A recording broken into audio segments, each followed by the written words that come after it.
Take a trip with us to Nilbog. Just promise not to drink the goo. Oh my God! If you get sucked into the Matrix, we will sing the phone for you. Do you believe in fate? But every movie has a plot hole, and every hole gets filled somehow. Whiskey, wine, or blue milk. Just don't cut me off right now. We're the Plotaholics, a breakfast club of two. We're the Plotaholics, ripping plots apart for you. Yeah, well, that's just like your opinion, man.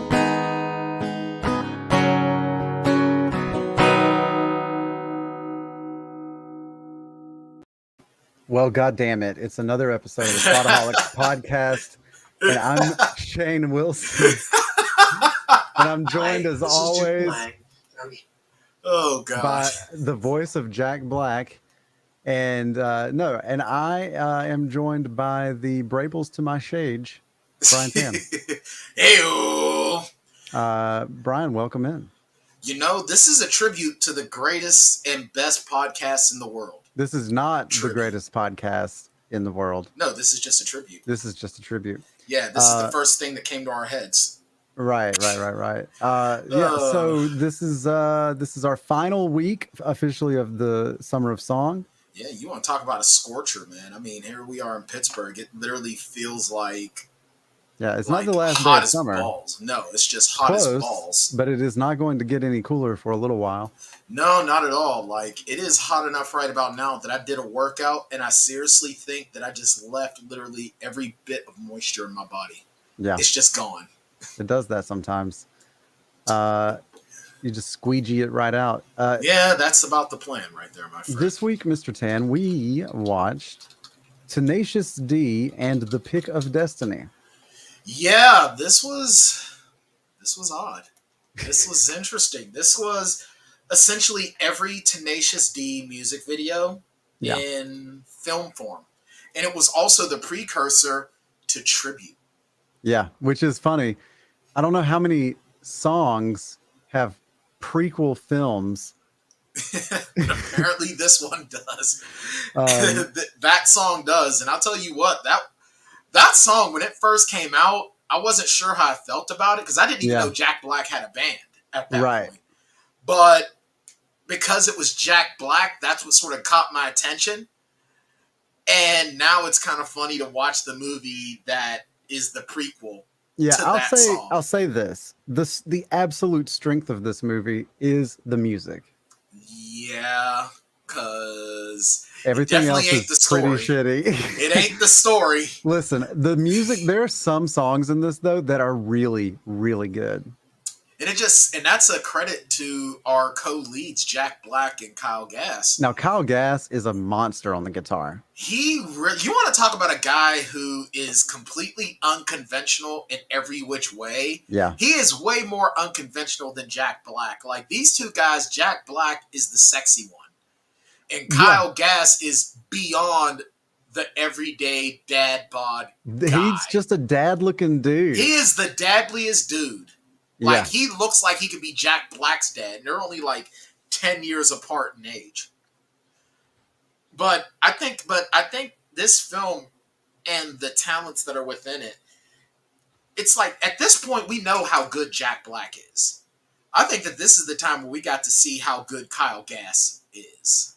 Yeah. Now, in terms of like their particular genre, which is, I'm talking their musical genre. Mock rock. Which is like mock rock, yeah. But it is also like, it's like when we talked about The Lonely Island, like they're parodying a genre, but they're also making very good music in that genre. Sort of like what Weird Al does. Right. Weird Al makes amazing music in the parody genre to the point where you want Weird Al to parody your stuff. You know you've made it. Yeah, I mean the difference I would say is like Weird Al is still largely using the music that already exists, and he's changing the lyrics, which is awesome. Right. But These guys are doing these guys original are stuff. inventing original stuff, like the Lonely Island does, right? Right. Um, And I'll tell you the truth, man. This the fact that you got Meatloaf as his dad and Barry Goldberg as young him, and Barry Goldberg has played young him in Nacho Libre as well, which is right. hilarious. That's so funny. But that kid, like young Barry Goldberg, crushes. He looks just like him. Like they could be related. They could be like cousins or something. And honestly, like the opening song, Kickapoo, is a banger. It really is. And it's kind of cool to get Meatloaf playing the Niedermeyer in this from and he is playing that Doug Niedermeyer-esque character from the Twisted Sister videos. Very like sort of religious, very like try to hold down the rock, you know? Yeah, and rips down now the AC/DC posters. That doesn't really break my heart because I'm so sick of AC/DC. But when Dio starts singing from that poster, oh god, dude, Ronnie James Dio was a frightening looking man. Like Ronnie Dio, James, can you hear me? Ronnie James Dio is like the type of dude that like if he were still alive and they did a remake of the Monster Squad, he would be the scary German guy. Yeah. But no, I mean, like, I think that it's a strong opening because it does there's like this really cool overture where I thought the whole movie was going to be like musical dialogue. I really did. Right. Well, and there's a good bit of it for sure. So it's the ballads that do it for me. Like Kickapoo's not really a ballad, but it is a slower, more acoustically driven sort of tune, you know? Yeah. Well, I think the acoustic is what really adds to this as well, because I hate seeing them at it like later on in the movie you see Kyle Gass with an electric guitar and it's like, no, you need to be holding an acoustic. You are not allowed to touch an electric. Yeah, so young Jack Black, JB, runs away from home and goes to every other Hollywood except for California. That's so funny. I didn't realize there were that many Hollywoods. And that's a funny bit. It really is. And, I only thought there was two. And when he gets to Hollywood, to real Hollywood, he's already an adult. He travels his entire life and he finally, and not just an adult, he's like 40 something. Yeah. He left home at 13 and finally at 40 he's at the right one. Because he's just been walking the whole time. He didn't think to maybe use his guitar and like make some money for a bus ticket. He just walked. But if he walked all that way, why does he still look like a portly Jack Black? Right, exactly. But so then he gets to Hollywood and he meets Kyle Gass, who is just rocking the classical guitar. Yep, with the worst hairpiece ever. Yeah, but Jack Black is sort of smitten by this guy, and he believes that he's like this big deal rock and roller, and Kyle Gass just like buys into that and just like feeds it. Well, he acts like I'm the big deal. He acts like it. He perpetrates it. So hard. And I would, honestly, I think that the first act of this movie is pretty solid. Yeah, I mean, it wasn't trying to be anything more than what it was. And it was it was silly without taking itself too seriously. And it was a fun first act. It was pretty cool. I liked it. I thought it was a good time. Well, there's a lot of movies, though, that the first act doesn't really show you what you're getting. Right. So for this movie, like the first act is sort of centered around this idea that Kyle Gass is pretending to be this rock star and he's like putting Jack Black through like these training exercises and everything. And then the delivery guy that comes around, like all of that stuff was like a buddy hangout, like pot movie. Like it felt very much like a Half-Baked or like a, you know what I mean? And Kumar. Right. And it was very good in that moment. And like, even like, when Jack Black gets like jumped, and that little acoustic tune is so good. Yeah, And I think it's funny though, because the one dynamic that I really enjoy at this first part is that Kyle is the dominant one. Like when you look at Tenacious D, at least at one point in time you would look at it as that's Jack Black's band because he's the more famous of the two. He's the household name. But in this, he's very submissive to Kyle. Yeah. Well, and every great duo needs a Kyle Gass, because what Kyle Gass's strengths are, he's hella better at the guitar than Jack. And Jack Black is no slouch on the guitar, but Kyle Gass can shred. He's the lead. That's why he's the lead. Right. And he also harmonizes so fucking well. Like their harmonies are so tight. Right. And what's funny is that it's easy to forget how great of a singer Jack Black is. He's awesome. He really is. And to be able to harmonize like that, not all singers are able to harmonize well. Especially not when they're doing what these two are doing. Right. Like, you got two out of shape guys that are doing a lot of physicality. Yeah. In their especially music. Jack Black. Jack Black is all over the place when he performs. Dude, Jack Black is it's almost like when Chris Farley passed away, Jack Black was like, oh, I can take up the role of overly manic, overweight guy. Yeah. And do it great.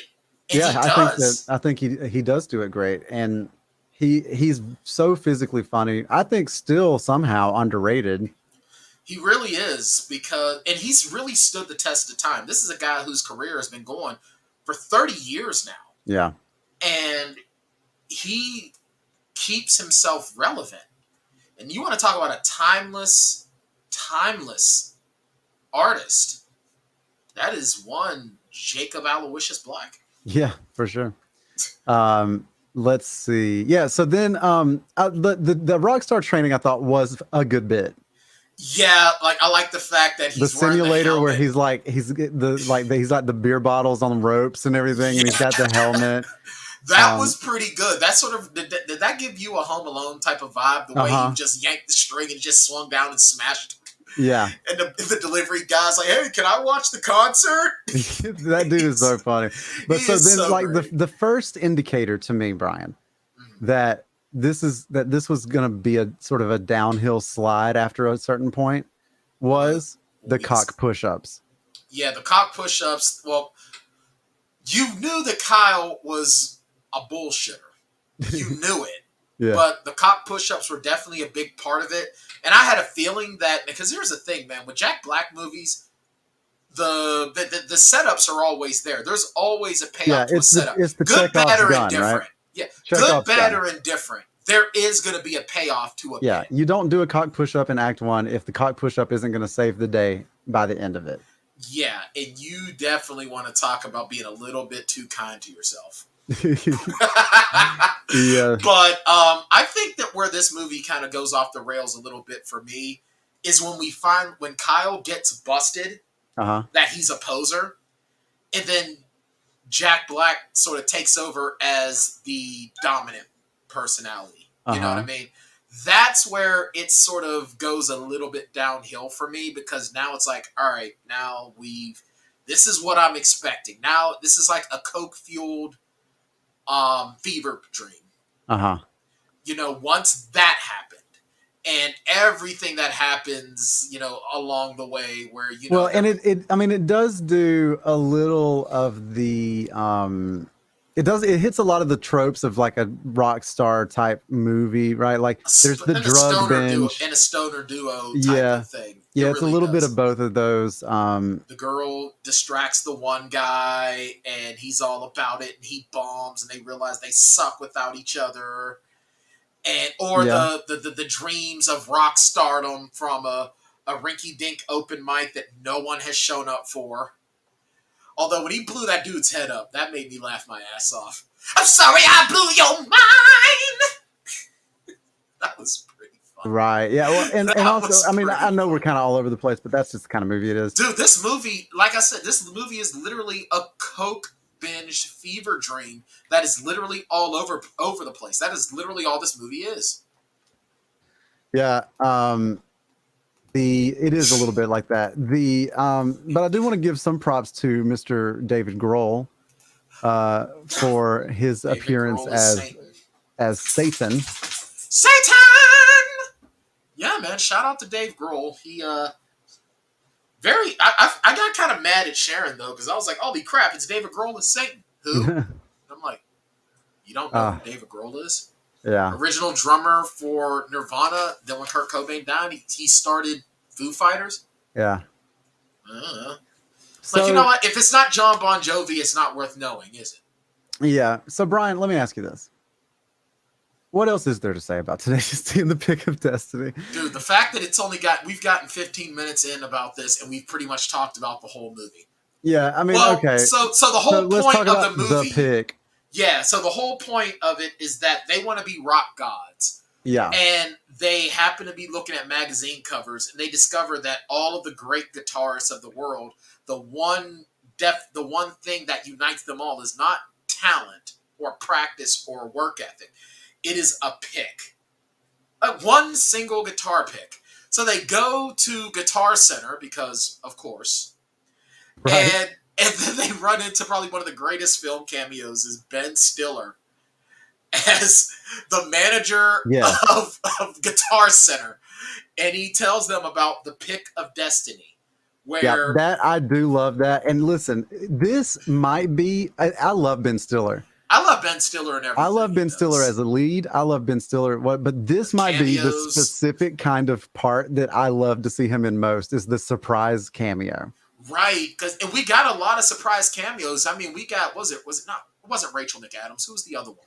Oh, let's see. You know who I mean. You know I do. I don't. Clearly. Yeah, of course. Amy Poehler.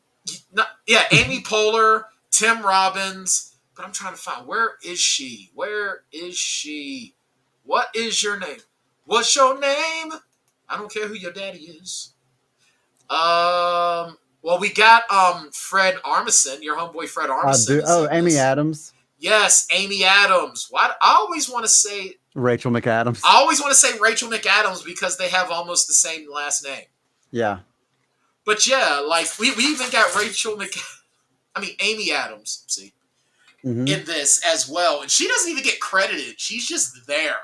I think she just showed up one day and they're like, "Hey." Well, like here are a couple of other of the uncredited appearances. You get John C. Reilly as the Sasquatch, which is hilarious because Jack Black is his kid. Right. Jason Segel as a frat boy. You get David Krumholtz. You get David Koechner as well as the Army Navy surplus store owner. David Koechner, like this, I love that dude so much.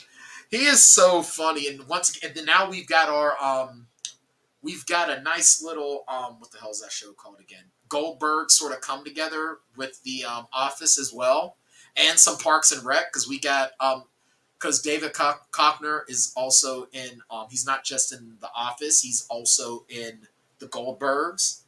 Barry Goldberg was in this.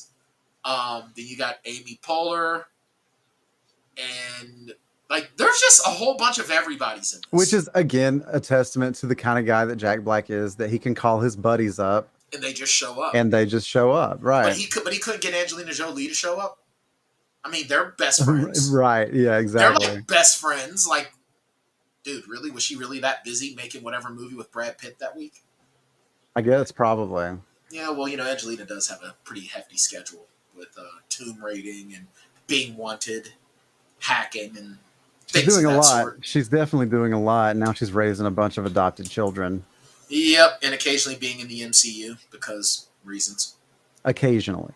Yeah, well, you got to make that you need that MCU money to pay for all them kids. That's right. Yeah. Yeah, because Brad Pitt might not be coming with the child support like he should. Right. That guy. So obviously the whole Brad Pitt thing. I mean, not Brad Pitt, the other guy. You know the one I'm talking about. We were just talking about how much we love him and everything he does. Ben Stiller, there we go. Like, like Ben Stiller's scene. You want to talk about a guy who steals an entire movie with one scene. Just in 5 minutes. 5 minutes, he stole the whole movie. But even I didn't realize that Tim Robbins had that much of a sense of humor. I did not realize that Tim Robbins. Right, and it's always nice to see somebody that you don't expect, to be like that. Right, because you figure he was only about 10 years off of being in in Shawshank Redemption, and that really established him as a serious actor. Yeah, I was gonna I was gonna play a little bit of the Ben Stiller bit. Oh, please do. That makes me happy. Because it does bring me such great joy. It makes me happy for sure. Yeah, so let's do that. What's that? No, I just like that whole scene just makes me laugh so much. Right, here's a little bit of that. We can talk in here. Chops, man. What you seek is the pink of destiny. I think there's a light switch back here. No, you don't.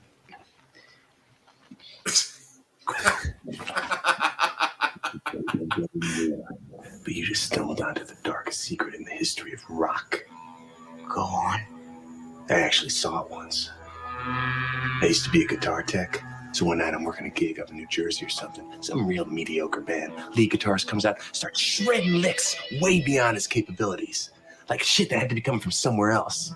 I noticed he was using a new pick. Weird looking thing. With horns on it. Made of green ivory or some shit. It was the pick, it wasn't him. He didn't know what he had though. End of the show, he flicks it back into the audience. Some kid catches it. Kid named Eddie. Eddie? Van Halen. Whoa. So I started researching it.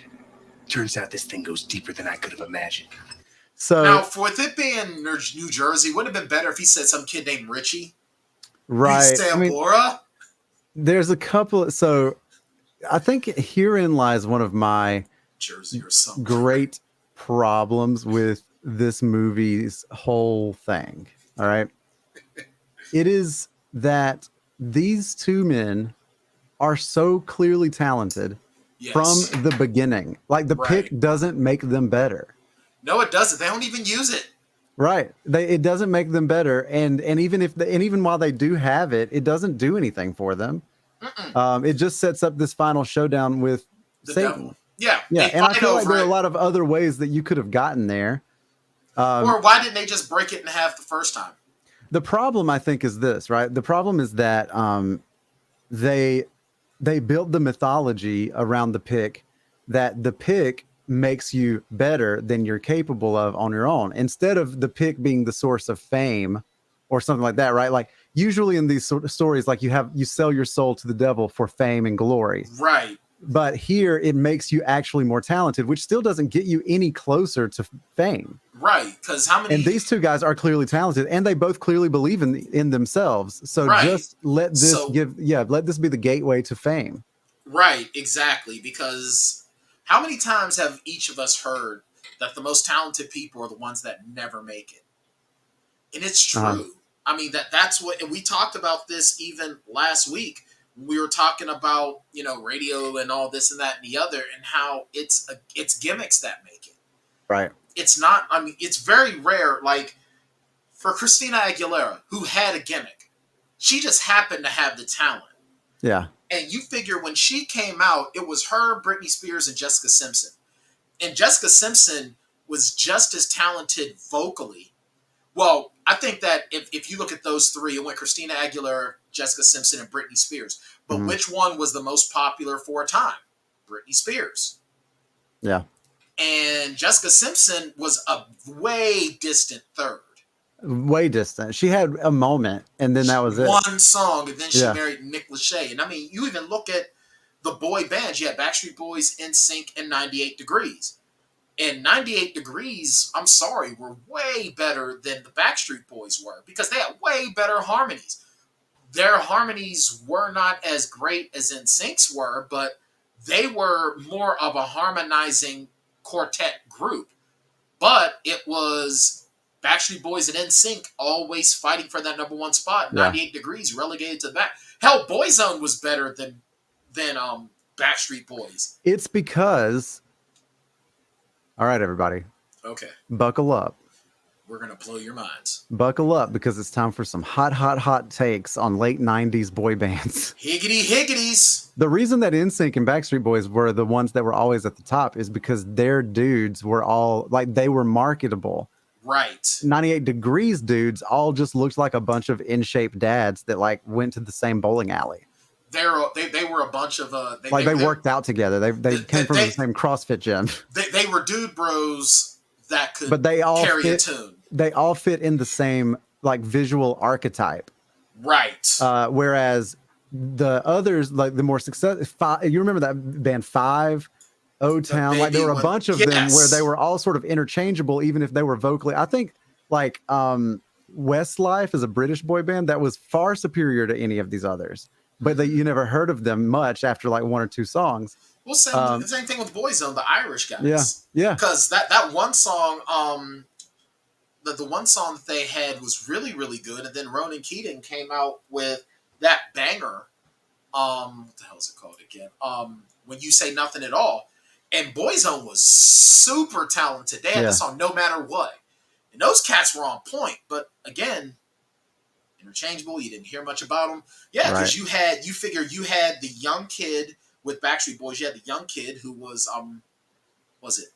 Nick Carter. You had Nick Carter, who was the young kid. You had Brian Luttrell, and then Kevin, who were both sort of interchangeably sort of father figure types. Yeah, well, you figure Kevin was the gigantic bass singer that didn't really vie for lead. Then you had Brian was Luttrell, honestly probably one of the most talented dudes in that group. He really was, man. And Brian Luttrell, who had like the power voice. He was also very good. I believe that pound for pound, the Backstreet Boys were more talented, but I don't think that they were as good together.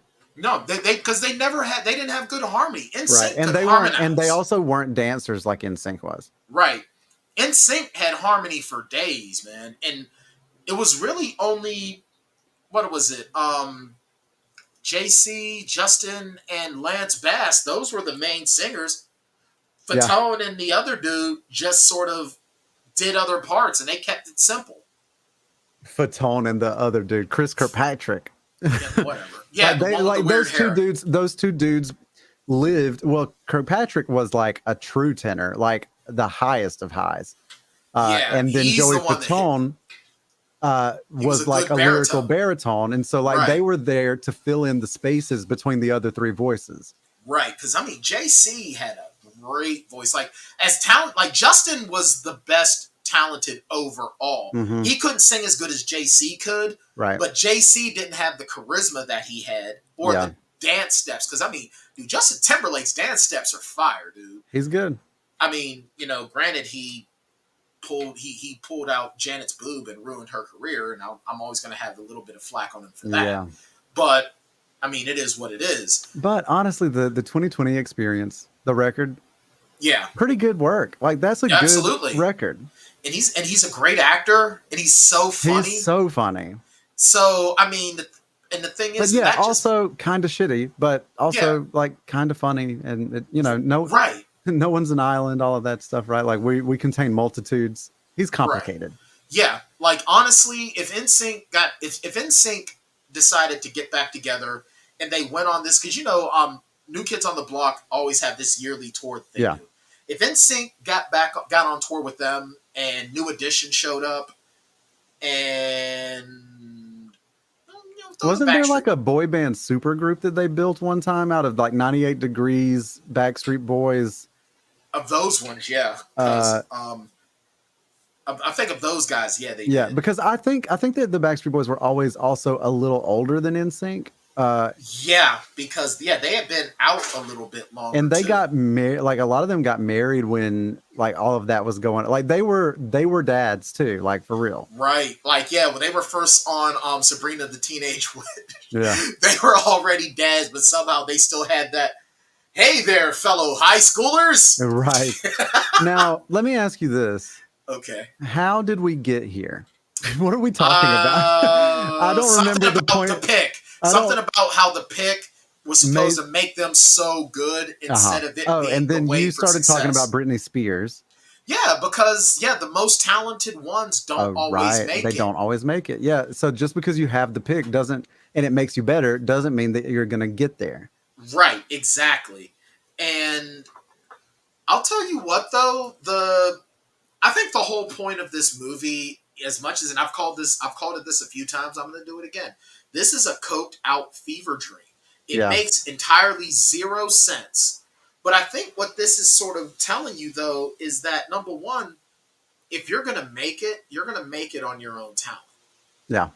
That's really what this goes to show. And it's honestly never about talent. No. Or because they're hella more talented people than some of the people that are famous, right?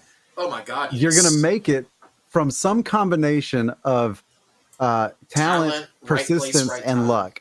Yeah. And luck is the right place, right time. Yeah, for sure. Right. Yeah, like if the right person sees you at the right time in their career, then you could be off to the races like Justin Bieber was, right? I was just getting ready to use him as an example. Yeah. I was just about to use him as an example. You don't even have to be the most talented. You just have to be the right person for the moment.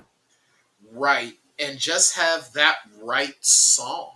Yeah. And that charisma and that market. I mean, in a culture or a society that, where capitalism dictates art consumption, then you're a product, right? And so it doesn't matter really if you're talented or not, right? Because people made a star out of that Rebecca Black chick. Who? The Friday girl. Friday.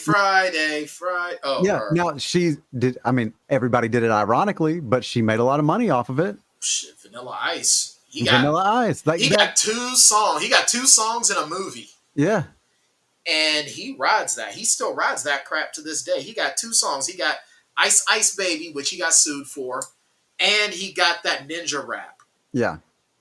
And Cool as Ice, which is now like a cult favorite for being garbage. Right. So it's just, you have to be the right guy or the right person for the moment. And I think that when it comes to Jack Black and Kyle Gass, number one, I think being an indie artist, at least back in the day, like back in the 80s, 90s, and whatever, you could be an indie artist in Los Angeles, and basically it was the equivalent of making it big anywhere, in everywhere, like big nationally. Because, LA is big enough. Like, LA is its own place. Like LA isn't even really like a part of America, I don't think. It's literally its own country, its own culture, its own everything.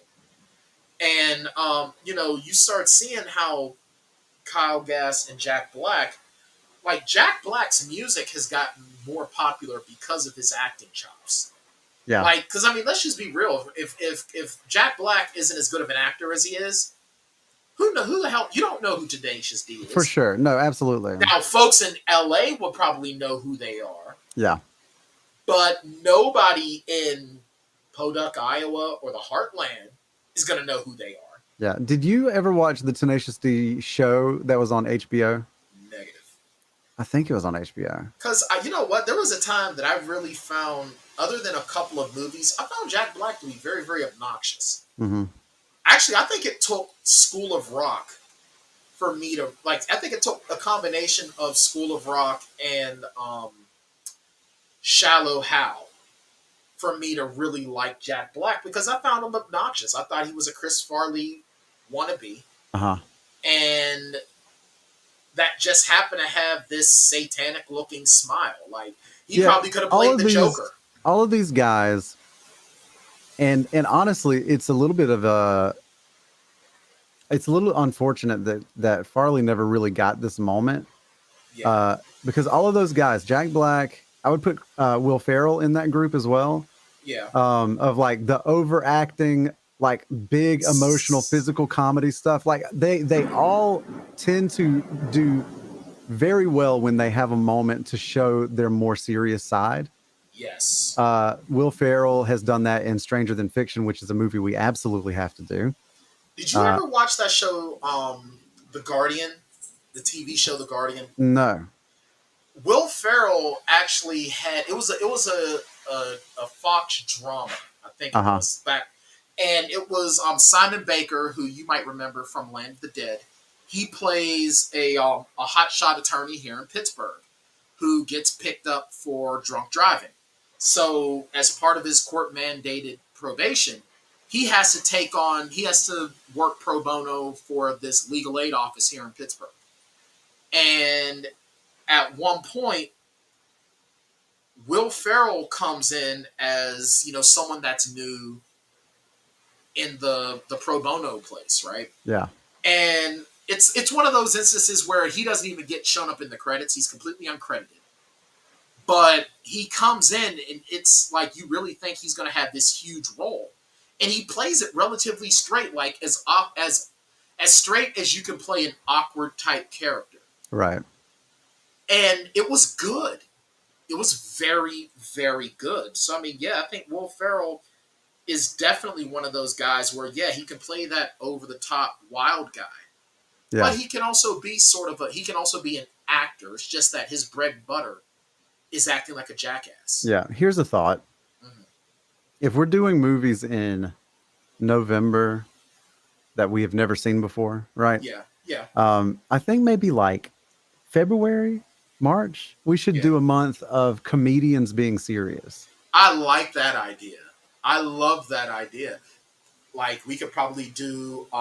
you could do a couple of Sandler movies, honestly. Yeah, Rain Over Me. Punch Drunk Love. Drunk Love.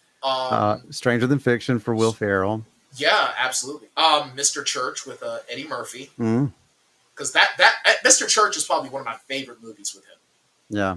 And who's someone... Oh, Eternal Sunshine of the Spotless Mind for... oh, yeah. That's got to be on the Jim list. Carrey. Let me write these down. I don't want to lose them. Yeah, this is where we do some of our best brainstorming. Is when whenever we watch a shitty movie that we don't have anything to say about. Yeah, exactly. Because here we are, we're at 36 minutes in, guys, and we are so reaching for more stuff. Yeah, you guys might get out of here real quick this week.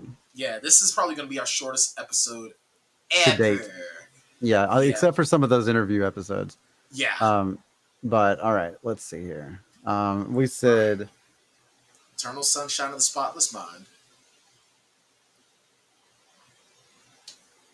Mr. Church,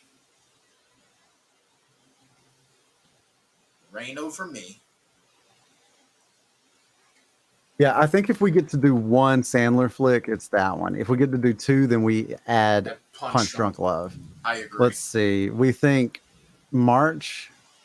There's 4 weeks there. Yeah, 4 weeks in March or February. So it would have to be these four. Yeah, well, don't you figure February is when we do our lovey-dovey movies? Yeah, so let's do Eternal Sunshine of the Spotless Mind for Valentine.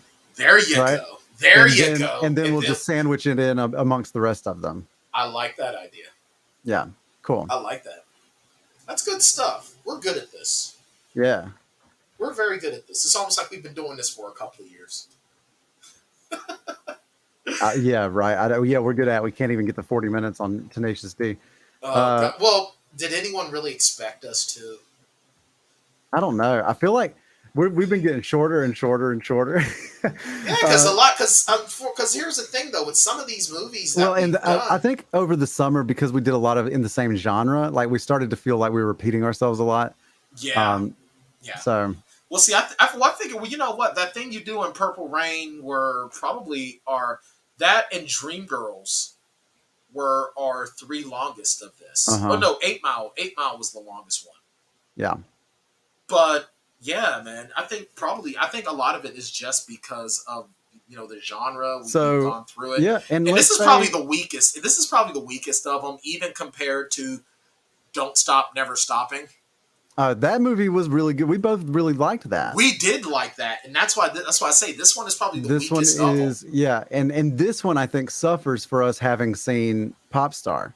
Yeah, just like we said that that Dewey Cox also suffered for us having watched because Popstar is the best example of that kind of movie, right? That I've ever seen.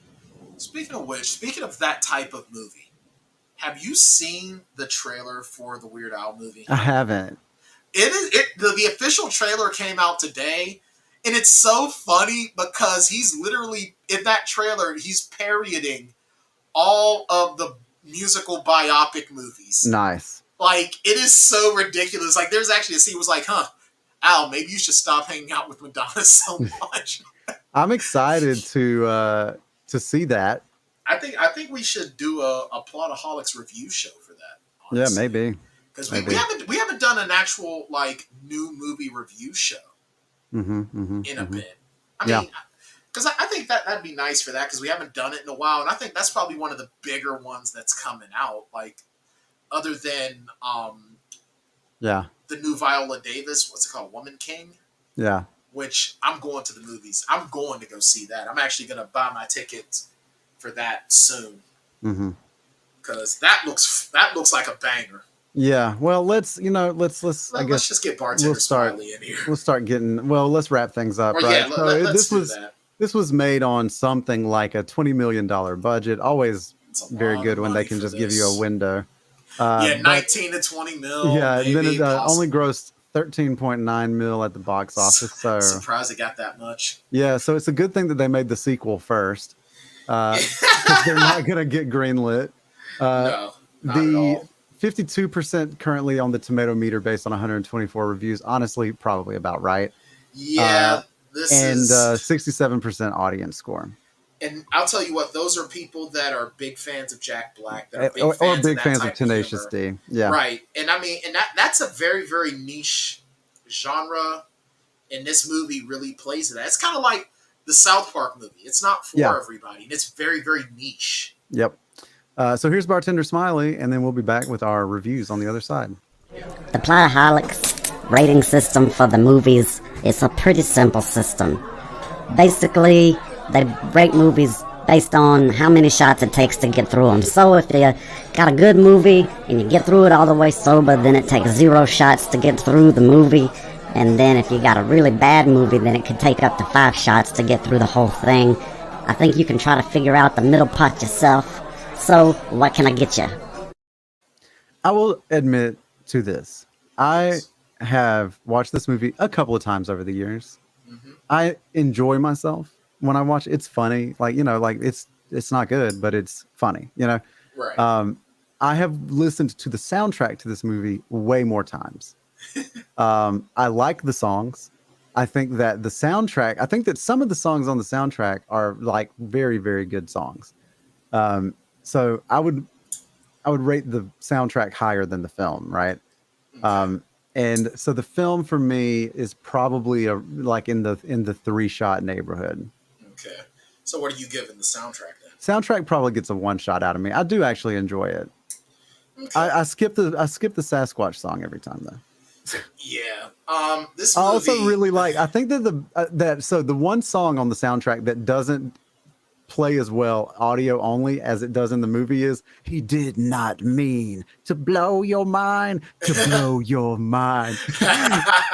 that shit happens to me all the time."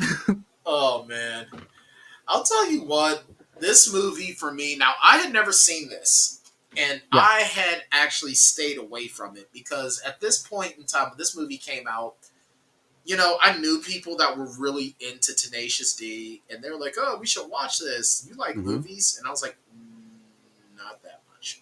Yeah, I think I saw it in college, so I was kind of like the right age for it. Yeah.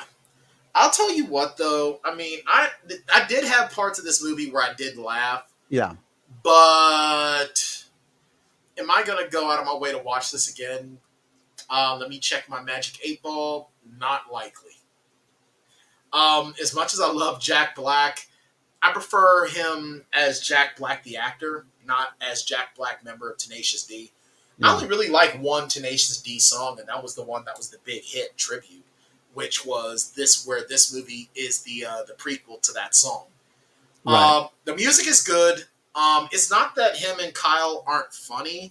It's just they're not my cup of tea. Well, and also regard. Like the actual plot of the movie when it kicks in is not really very good. It's really weak. The first act, when it's just kind of like kicking it and hanging out and vibing, like that's much cool. better. That was cool. But I mean, it's just really odd, and the power sliding to avoid capture and dick push-ups. Yeah, the dick push-ups, and then, I'm really going to believe that Jack Black is going to step between lasers. Really? I mean, that's funny. It was funny, but after that point, I was just ready for the movie to be over. Yeah, it is also a smidge on the long side.